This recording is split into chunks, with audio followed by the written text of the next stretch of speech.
History Month is also celebrated in February, and it's not widely known today that Haverhill and the entire Merrimack Valley were a common waypoint on the Underground Railroad, where private homeowners sheltered fugitive slaves en route to freedom in Canada. Haverhill residents Sean and James Sullivan, who have biked the trail, helped us get a sense of that journey.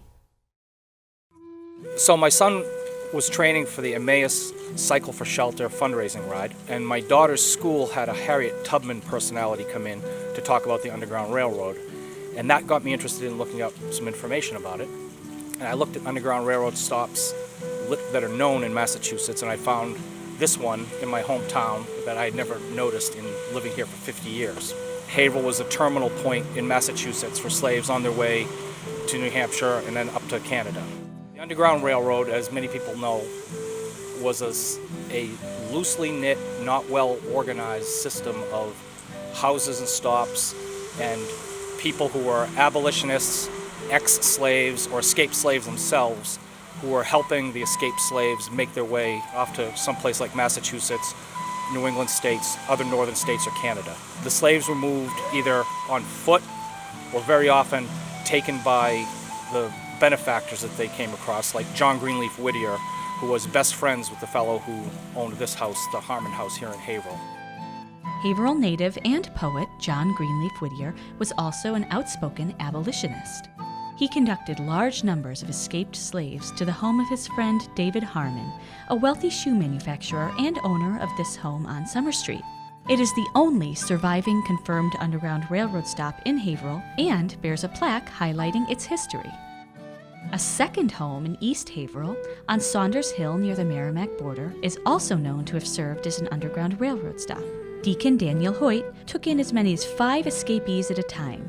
The home was torn down many years ago, but in the 1930s, historian Fred Noyes drew this illustration from memory. The people who were doing this were putting themselves at risk of a $1,000 fine and up to 6 months in prison at the time. While it was in play, they weren't advertising where they were. And when it was all said and done, a lot of the people who do that type of work don't brag about it. And so some of them, the houses are just lost.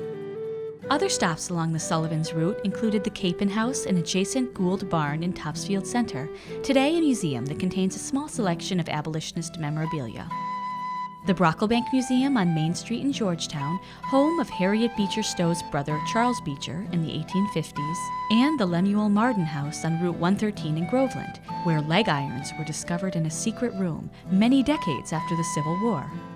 This house dates back to 1835 or so. The Underground Railroad itself predates it by quite a few years.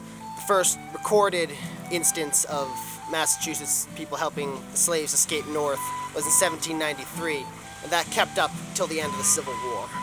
What I can tell you is, doing this in broad daylight on paved, well-maintained roads with a GPS under absolutely no pressure whatsoever, we at one point just got hopelessly lost. When you compare that to the people who had to do this while running for their lives in the pitch black darkness, relying only on the kindness of strangers to get through the next couple days, it's pretty amazing that that anyone made it north at all. It's pretty incredible.